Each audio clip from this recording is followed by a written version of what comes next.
Hello hi ಎಲ್ರಿಗೂ ನಮಸ್ಕಾರ. ನೀವು ನೋಡ್ತಿದ್ದೀರಾ ಮಿಸ್ಟರ್ ಡಿ ಕೆ ಬ್ಲಾಗ್ಸ್. ನಾನು ನಿಮ್ಮ ಸುನಿಲ್. ಇವತ್ತು ಏನಕ್ಕಪ್ಪ ಈ ವಿಡಿಯೋ ಮಾಡ್ತಾಯಿದ್ದೀನಿ ಅಂದರೆ ತುಂಬ ಬೇಜಾರಿಂದ ಮಾಡ್ತಾಯಿದ್ದೀನಿ. ದಯವಿಟ್ಟು ಎಲ್ಲರೂ ಫಸ್ಟ್ ಈ ವಿಡಿಯೋ ನೋಡ್ಕೊಬನ್ನಿ, ಆಮೇಲೆ ಮುಂದೋದು ಮಾತಾಡೋಣ. ಸರ್ ಒಂದು ನಿಮಿಷ, ಇವಾಗ ನೀವು ಹೇಳಿದ್ರಿ ಇವಾಗ ಭೇಟಿ ಆಗೋದಕ್ಕೆ ಲೇಟ್ ಆಗ್ತಿದೆ ಅಂತ ಕೇಳ್ತಾ ಇದ್ದೀರಲ್ಲ ಸರ್. ಇವಾಗ ನೀವು ಬೇರೆಯವ್ರನ್ನೆಲ್ಲ ಮೀಟ್ ಮಾಡ್ತಿಲ್ಲ, ಅದನ್ನೇ ಬದಲು ನಮ್ಮನ್ನು ಮಾಡಿ, ನಮ್ಮಂತವ್ರು ಮಾಡಿ ಸರ್. ನೀವು ಅದೇ ನಾವು ತಾನೇ ಸಪೋರ್ಟ್ ಮಾಡಿರೋದು ನಿಮ್ಗೆ. ಅಲ್ಲ, ಅವ್ರು ಭೇಟಿ ಆಗೋದಕ್ಕೆ ಡಿಲೇ ಆಗ್ತಿರೋದಂತ ಈಗ ಸರ್. ಅದು ಡಿಲೇ ಆಗೋದು ಏನಕ್ಕೆ ಸರ್ ಡಿಲೇ ಕೆಲವು ಪ್ರೋಗ್ರಾಮ್ 10 ನಿಮಿಷ ಸರ್. ಪ್ರೋಗ್ರಾಮ್ 1000 ಇರ್ಬೋದು ಸರ್. ಇವತ್ತು ಏನೇ ಒಂದು ಪ್ರೋಗ್ರಾಮ್ ನೀವು ಮಾಡ್ತಾ ಇದೀನಿ ಅಂತಂದ್ರೆ ಅದಕ್ಕೆ ಅಭಿಮಾನಿಗಳು ಸರ್ ಕಾರಣ. ನಾವು ಅಭಿಮಾನಿಗಳನ್ನ ಅವ್ರಿಗೆ ಸಪೋರ್ಟ್ ಮಾಡ್ಲಿಲ್ಲ ಅಂತಂದ್ರೆ ಅವ್ರು ಯಾರು ಸರ್ ಇಂಟರ್ವ್ಯೂ ಕೊಡ್ತಾ ಇದ್ರು ಇವತ್ತು ಅಲ್ವಾ?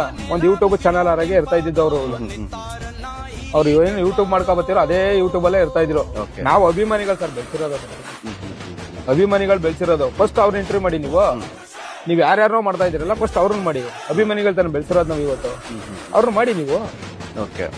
ಗಿಲ್ಲಿ, ನೀ ಏನ್ ಸಂಪಾದನೆ ಮಾಡಿದೆ ಅಂತ ಕೇಳ್ತಿದ್ಯಲ್ಲ, ಆಕ್ಚುಲಿ ಒಂದು ಮಗುಗೆ ತುಂಬಾ ಹುಷಾರಿಲ್ಲ. ಆ ಮಗುಗೆ ನಿನ್ನ ನೋಡೋಂತ ಒಂದು ಆಸೆ. ಅವ್ರ ತಾಯಿ ಫೋನ್ ಮಾಡಿದ್ದಾರೆ, ಇಲ್ಲಿದೆ ನೋಡು ಆ ಮಗು.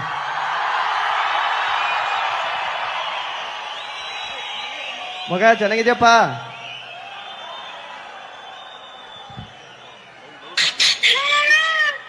ಇಲ್ಲಿ ಪಾಪು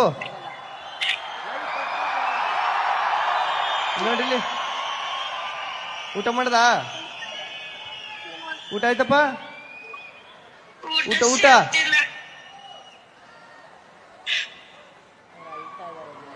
ಬರ್ತೀನಿ ಕಣಪ್ಪ, ಮನೆಗ್ ಬರ್ತೀನಿ.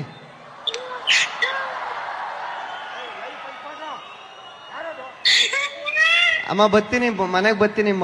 ಮಗ ನೋಡಕ್ ಬರ್ತೀನಿ ಮನೆಗೆ.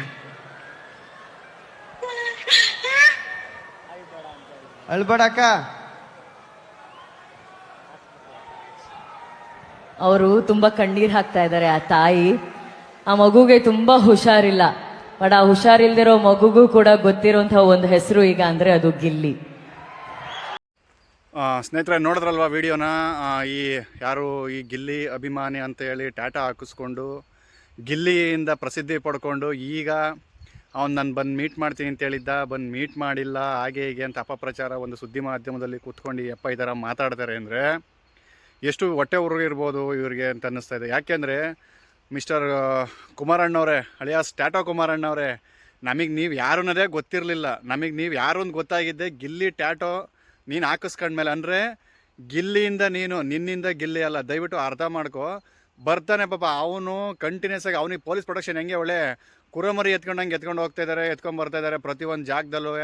ಏನಾರು ಹೆಚ್ಚು ಕಮ್ಮಿ ಆದರೆ ಯಾರು ಹೊಣೆ? ಚಿನ್ನಸ್ವಾಮಿ ಸ್ಟೇಡಿಯಮ್ನಲ್ಲಿ ಆದಂಗೆ ಆಗ್ಬಿಟ್ರೆ ಏನು ತೊಂದರೆ? ಪ್ರತಿಯೊಂದು ಯೋಚನೆ ಮಾಡಿರ್ಬೇಕಣ್ಣ. ಒಬ್ಬ ಸಾಮಾಜಿಕ ಜವಾಬ್ದಾರಿ ಇರೋಂಥ ಒಬ್ಬ ಮನುಷ್ಯನ ನೀನು. ನಿಮ್ಮ ಮನೆಯವ್ರು ಕೇಳ್ತಾರೆ, ಮಗ ಕೇಳ್ತಾರೆ ಅಂದ್ಬಿಟ್ಟು ನೀವು ಬಂದಿಲ್ಲ ಹಾಗೆ ಹೀಗೆ ಅಂತೇಳಿ ಸರಿನಾ?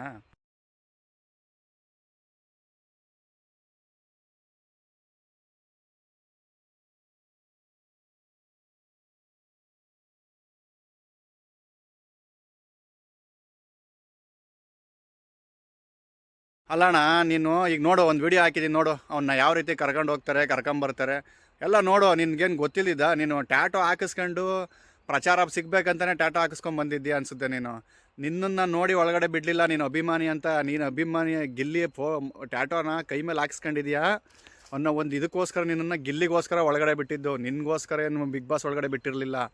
ನೀನು ಗಿಲ್ಲಿಯಿಂದ ಈಗ ಫೇಮಸ್ ಆಗಿಬಿಟ್ಟು ನೀನು ಹಂಗೆ ಹಿಂಗೆ ಮೇಲೆ ಕೆಳಗೆ ಅಂತ ಮಾತಾಡೋದು ಚೆನ್ನಾಗಿರಲ್ಲಣ್ಣ. ಒಂದು ಸುದ್ದಿ ಮಾಧ್ಯಮದಲ್ಲಿ ಕೂತ್ಕೊಂಡು ನೀನೊಬ್ಬ ಅಪ್ಪಾಟ ಅಭಿಮಾನಿ ಆದರೆ ಮಾಡು. ಎಷ್ಟು ಜನ ಮಾಡಿದ್ದಾರೆ ಗೊತ್ತಾ? ಅನಿಲ್ ಕನ್ನಡಿಗ, ಆದರ್ಶ್, ಆದಿ, ಎಸ್ಪೆಷಲಿ RMC ಮಧು ಅಣ್ಣ, ಅವ್ರಿಗೆ ನಾವು ಕೈ ಮುಗಿಬೇಕು. ಆ ಅಪ್ಪಂಗೆ ಬರೀ ಗಿಲ್ಲಿ ಅವರು, ಅಣ್ಣ ನಂಗೆ ಬರೋಕ್ಕಾಗಿಲ್ಲ, ನಾನು ಬಂದು ಸಿಗ್ತೀನಿ ನಿಮಗೆ ಅಂತ ಫೋನ್ ಅಷ್ಟೇ ಮಾಡಿ ಹೇಳಿದ್ದು.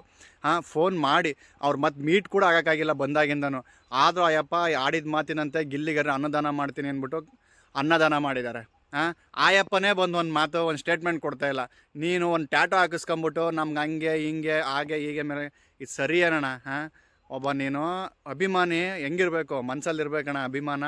ನೀನು ಟ್ಯಾಟೋ ಹಾಕಿಸ್ಕೊಂಡಿದ್ಯಾ, ನಾವು ನಿಮ್ಮನ್ನು ಒಳ್ಳೆ ಪರವಾಗಿಲ್ಲಪ್ಪ ಗ್ರೇಟ್ ಮನುಷ್ಯ ಅಂತ ಅಂದ್ಕೊಂಡು ನೀನು ಟ್ಯಾಟೋ ಗೋಸ್ಟ್ ಅವ್ರ ಹತ್ರ ಹೋಗ್ಬಿಟ್ಟು ಟ್ಯಾಟೋ ಹಾಕ್ಸ್ಕೊಂಡು ನೀವು ಅಲ್ಲೂ ನೀನು ಫೇಮಸ್ ಆಗಿ ಟ್ಯಾಟೋ ಗೋಸ್ಟ್ ಅವರಿಂದನೇ. ಟ್ಯಾಟೋ ಗೋಸ್ಟ್ ಅವರು ಫೇಮಸ್ ಮಾಡಿ ಅವ್ರು ರೀಲ್ ಮಾಡಿ ಹಾಕಿದ್ಮೇಲೆ ನೀನು ಯಾರು ಅಂತ ಗೊತ್ತಾಗಿದ್ದು. ಅದು ನೀನು ಗಿಲ್ಲಿ ಫೋಟೋ ಇರೋದಕ್ಕೆ ಜನ ನಿನ್ನನ್ನು ನೋಡಿದ್ದು. ಅದನ್ನು ಬಿಟ್ಟು ಅಲ್ಲೊಂದು ಸುದ್ದಿ ಮಾಧ್ಯಮದಲ್ಲಿ ಕೂತ್ಕೊಂಡು ನೀನು ಆ ಥರ ಈ ಥರ ಬಂದು ಮೀಟ್ ಮಾಡಲಿಲ್ಲ, ಎಲ್ಲಿಗೆ ಹೋಗ್ತಾ ಇದ್ದಾನೆ ಈಗ?